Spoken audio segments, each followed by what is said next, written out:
Սատարում եք Արա Պապյանին և ազգային ժողովրդարական բևեռին։ Այսօրվա մեր հանրահավաքը նվիրված է Մոսկվայի ռուս-թուրքական 1921 թվականի մարտի 16-ին ստորագրված պայմանագրի 100-ամյակին։ Մեր հանդիպման օրակարգը այսպիսին է, սկզբից ելույթ կունենա բացման խոսքով Բարսեղյան Արմենը, այնուհետև պարոն Հայկ Մարտիրոսյանը, իսկ հետո կլսեք Արա Պապյանին և վերջում կարող եք տալ ձեր հարցերը։ Բայց սկսելուց առաջ այժմ խնդրում եմ բոլորս մեկ րոպե լռությամբ հարգանքի տուրք մատուցենք մեր բոլոր անմեղ զոհերին։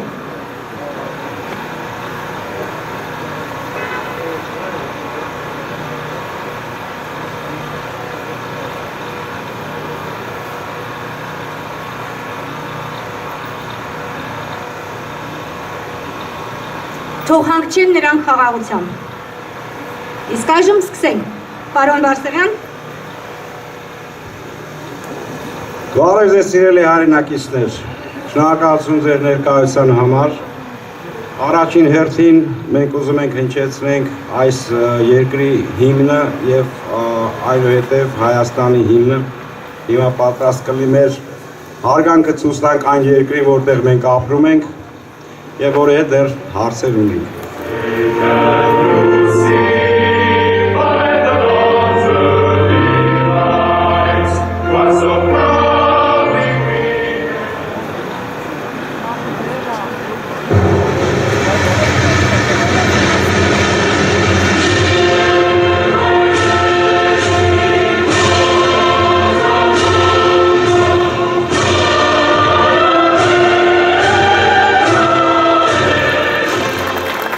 Հարգելի հայրենակիցներ, թույլ տվեք ձեր անունից մեր լիակատար աջակցությունը եւ համերաշխությունը հայտնենք Հայաստանի մեր քույրերին եւ եղբայրներին, ովքեր այսօր տոգորված ազգային գաղափարներով ազգային ժողովրդական բևեռի շուրջն են եւ նրանք շատ ակտիվ պայքար են սկսել եւ ամենակարևոր կարգախոսն է ոչ նախկին, ոչ ներկա ազգային ապագա։ Այս խոսքերը շատ մեծ իմաստ ունեն իրենց մեջ։ Ես կարծում եմ մեր ազգը, մեր ժողովուրդը արդեն հոգնել այս 30 տարվա ընթացքում սխալ ընտրություն կատարելով։ Բավական է։ Այսօր մենք գտնվում ենք օրհասական մի եզրին, որտեղ եթե ազգային ուժերը չկան իշխանության, մենք չենք կարող պաշտպանել Հայաստանը մեր սերունդների համար։ Այդ առիթով ես կոչ եմ անում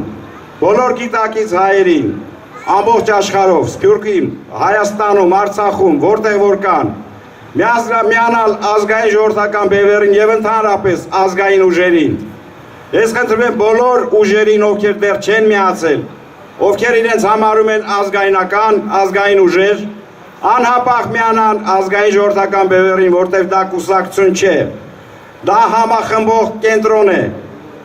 եւ բոլորս պետք է գիտակցենք, որ մեզանից է կախված մեր Հայաստանի գոյատևումը։ Եվ այսօր մարտի 16-ին մենք հասել ենք այնպիսի մի ջրբաժանի, որտեղ կրկին Մոսկվան շնորհակալություն է հայտնում Թուրքիային այն դաշինքի համար, որը կնքել են 100 տարի առաջ, ինչը նշանակում է, որ մենք լքված ենք։ Մնացած թեզերը ես կարծում եմ կպատասխանի Արա Պապյանը, որը երկար տասնամյակներ արդեն զբաղվում է այս հարցերով եւ որևէ մեկը կարող եմ ասել Հայաստանում այդ գիտակցաբար բացատրությունը երբեք ժողովրդին չի տալիս։ Տեսեք, ընդամենը 2 շաբաթ է ազգային ժողովրդական բևեռը ակտիվացել է։ Այն ինֆորմացիա, որը նրանք ստանում են, իրականը այսօրվա երթով, որը շատ ոգեշնչիչ էր, ինձ համար օրինակ շատ հուզիչ էր։ Ես հուզվեցի այդ բազմությունը տեսնելով։ Դա նշանակում է, որ ժողովուրդը գիտակցում է, ազգային պատկանելիությունը եւ ազգային ուժը։ Եվ այսպիսով ես կոչ եմ անում նորից համախմբվել, աջակցել բոլոր ռեսուրսներով ինչ հնարավոր է։ Շնորհակալություն ձեր շահության համար։ Խոսքը տալիս ենք Հայկ Մարտիրոսյանին։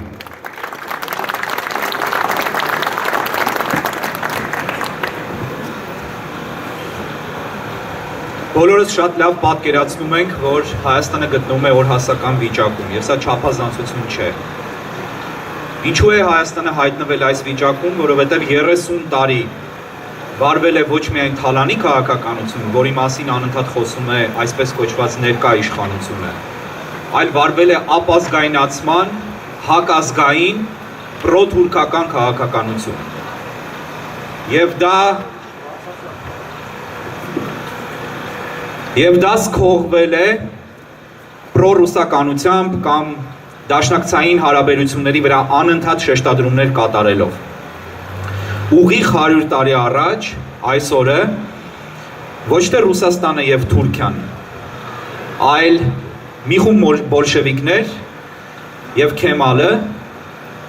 կնքեցին պայմանագիր, որով Հայաստանի կեսը նվիրվեց Թուրքիային։ 100 տարի հետո տեղի ունեցավ նույն բանը։ Միակ տարբերությունը այն է, որ այն ժամանակ ժողովուրդը գիտակցում էր ինչ է կատարվում, բայց հնարավորություն չուներ։ Հիմա 30 տարվա հետևողական աշխատանքի արդյունքում հասարակության մի զգալի հատված այդպես էլ չպատկերացրեց, թե ինչ կատարվեց։ Երկրորդ տարբերությունը այն է, որ այն ժամանակ Հայաստանը կիսելով դեռևս մնաց Հայաստան, հիմա մենք այլևս կանգնած ենք սպառնալիքի առջև, որ կիսվելով այլևս Հայաստան չի մնա, որովհետև կիսելու բան այլևս չկա։ Սա պիտի բոլորս հասկանանք։ Եվ պիտի հասկանանք նաև, որ խնդիրը ռուսականության, պրոռուսականության կամ հակառուսականության մեջ չէ։ Խնդիրը նրանում է, որ Ռուսաստանը կատարել է իր ընտրությունը։ Ռուսաստանը թեքվել է դեպի Թուրքիա, եւ ինչ ուզում է մենք անենք, ինչպես ուզում է մենք հարաբերվենք Ռուսաստանի հետ, որևէ բան փոխել չենք կարող, որովհետեւ Ռուսաստանը կատարել է իր ընտրությունը։ Եվ այդ ընտրության մեջ Ռուսաստանը պետք է Թուրքիային վճարի բարեկամության համար։ Եվ այդ գինը, որը վճարվում է, այդ մարգարիտը Թուրքիայի համար հանդիսանում է Հայաստանը։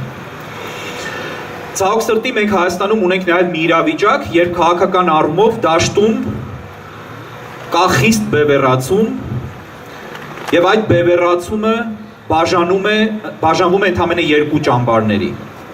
Պրոռուսական ուժեր, որոնք միջնորդավորված ծառայում են կամ ուղղակի կամ միջնորդավորված Թուրքիայի շահերին, եւ ազգային ուժեր, որոնք հանդես են գալիս ազգային ժողովրդավարական օրակարգով։ Ազգային ժողովրդավարական ուժերը ցավոք սրտի այսօր կազմում են մեկ բևեռ, լավ կլիներ, որպեսզի լինեին տարբեր ազգային ուժեր հրապարակում։ Ցավոք սրտի այսօր միակ լուրջ ծանրակշիռ ուժը, որը ներկա է հրապարակում քաղաքական դաշտում, դա ազգային ժողովրդավարական բևեռն է։ Ցավոք սրտի կրկնեմ, որովհետև լավ կլիներ, որպեսզի շատ լինեին այդ ուժերը։ Եվ իհարկե մենք չենք դնում տարածված արտահայտություն կա, չէ, Հայաստանում շատ էժանագին արտահայտություն, ասում են աթոռակռիվ են տանում քաղաքական ուժերը։ Մենք աթոռակռիվ չենք տանում, մենք տանում ենք Հայաստանի համար կռիվ։ Եվ այդ կռվում պիտի ամբողջ ժողովուրդը մասնակցի։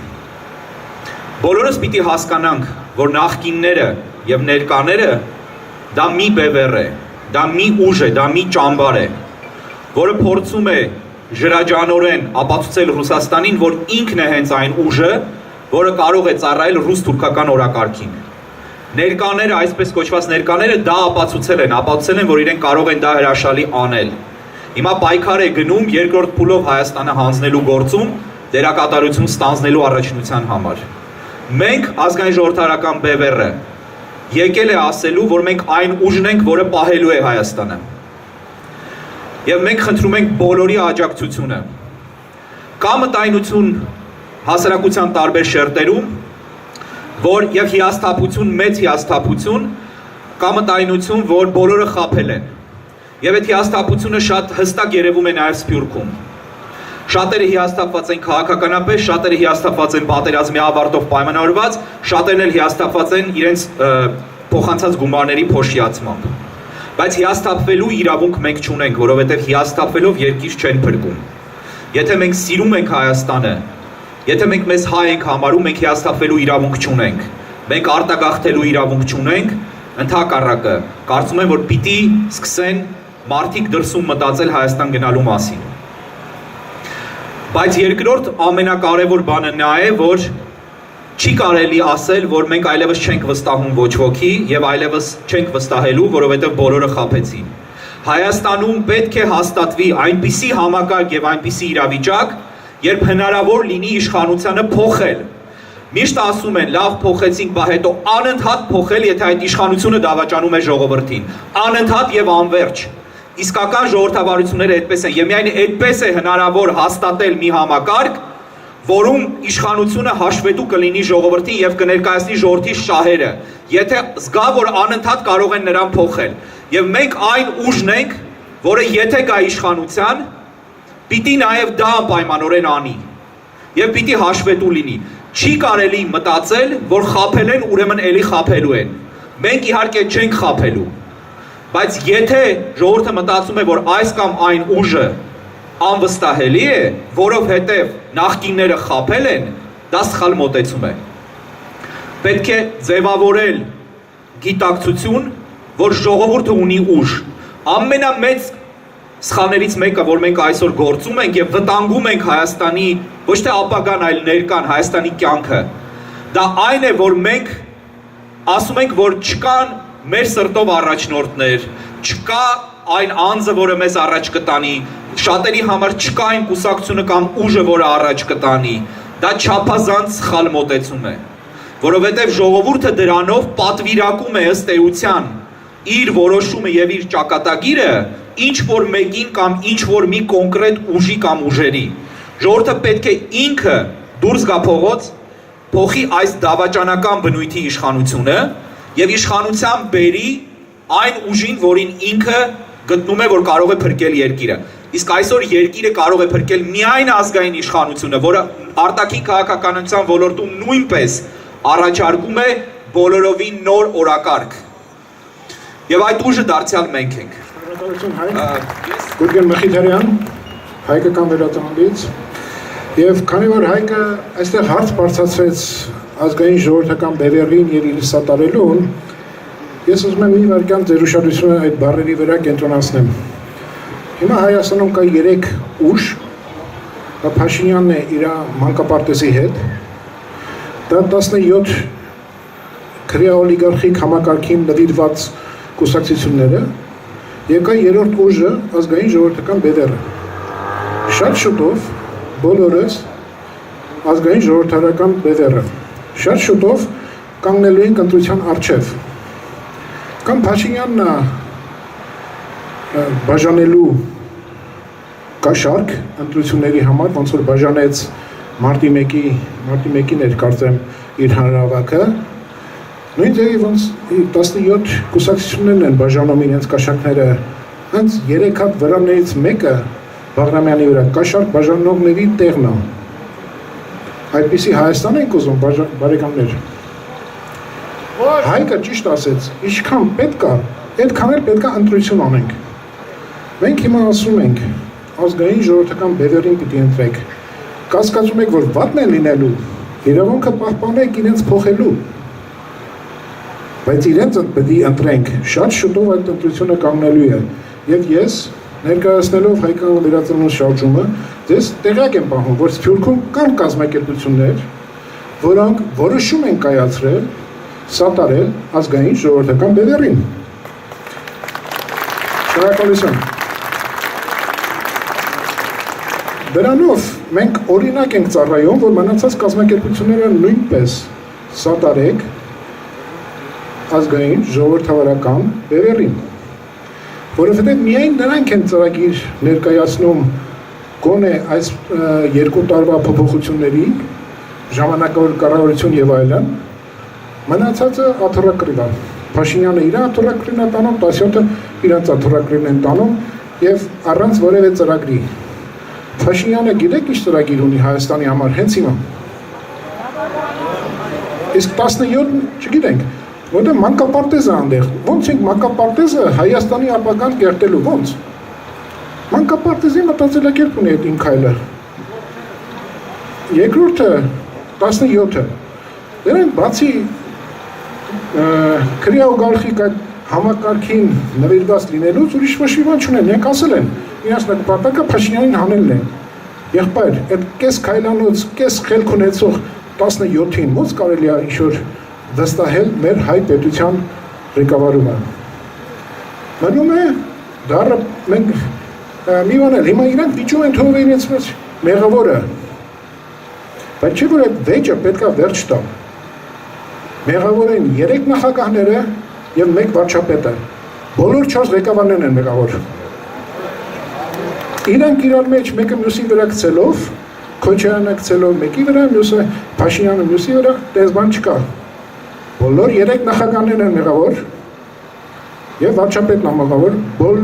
բոլորը անխտիր։ Մենք կարող ենք քննարկենք իրաց մեղավորության աստիճանը, բայց բոլորն էլ մեղավոր են, որովհետեւ տեսանք ինչ պետություն են կառուցել, ինչ կառավարություն են կառուցել։ Մենք շատ լավ տեսանք արդյունքները, շատ օբյեկտիվ արդյունքներ տեսանք։ Եվ Ռոբը, եթե կարծում է track record ունի, այդ ապուշ Ռոբը։ Ինքը երևի չի իմանում, թե track record բառը ինչ է նշանակում, որտեղ մենք անգիր գիտենք իր track record-ը։ Մենք գիտենք, որ նա պետք է բանտում նստի։ Իսկ նա բանտ չնստելու համար Պարտակ կարող է միլիոններ ծախսել, միլիարդներ ծախսել, որ բան չնստի։ Հայաստանի հերն էլ անիծած իր համար։ Ինքը պատրաստ է ամբողջ Հայաստանը ծախել, բայց բանտ չնստի, բայց նրա տեղը բանտում է։ Դա է իր track record-ը։ Վերադառնամ ազգային ժողովրդական բերերին եւ ասեմ, միակ մարդիկ, որոնք ոչ մի բանով դեռ ոնց ասեմ, վատություն չեն արել մեզ։ Ակնկալիքներ ունենք, որ լավություն կանեն։ Իրենց պետք է սատարենք, բայց դա սատարելը ինչ-որ ռեալ քայլերի պետք է վերածվի։ Հայկական վերածնունը շատ ռեալ քայլեր է անում։ Խորհուրդ եմ տալիս դուք էլ կապնվեք իրենց անդամների հետ եւ շատ ռեալ քայլեր անեք, որովհետեւ իրենք չունեն վրան կաշառք բաժանող, իրենք չունեն Փաշինյանի նման ադմինիստրատիվ ռեսուրս։ Նրանք ունեն միայն իրենց ծրագիրը ու գաղափարը։ Ես խորհուրդ եմ տալիս ձեզ այդ գաղափարին նեցուկ կանգնեք եւ մարդը այնտեղ պահել է, այժմ է ապագան։ Այդ դա մենք բոլորով պետք է օգնենք իրենց, որ իրականություն դառնա։ Համաձայն եք։ Շնորհակալություն։ Խոսքը տանք Արաբատյանին։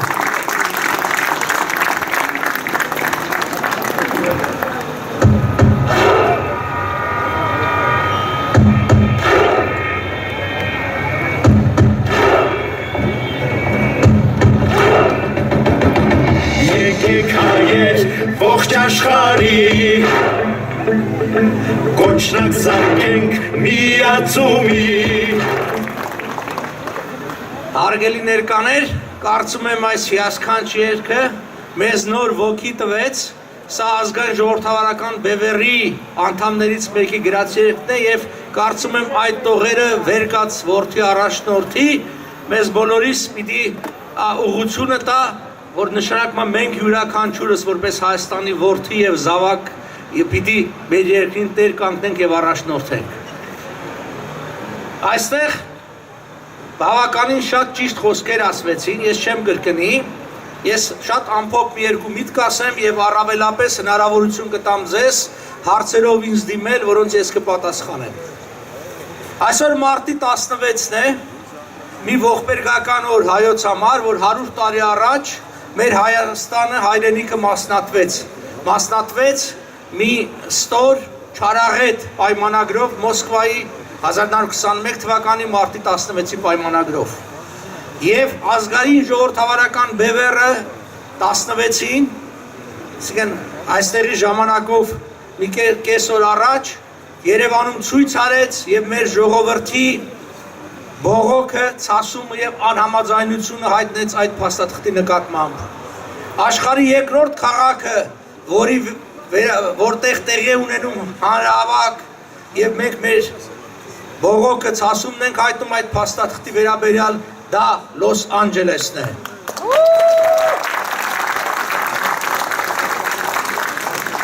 Եվ սա ես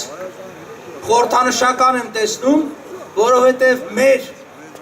քաղաքական ուժի կողմնորոշումը հստակ լինելով խորքի մեջ պրոհայկական,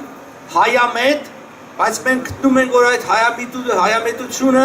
պիտի մեզ բերի նոր դաշնակիցներ որոնելու, որովհետև վստահություն չունենք մեր ճակերտավոր ներկա դաշնակցի նկատմամբ։ Գուցե հարցերով ավելի մանրամասն դրանք անդրադառնանք, թե ինչու ենք համարում, որ Միացյալ Նահանգները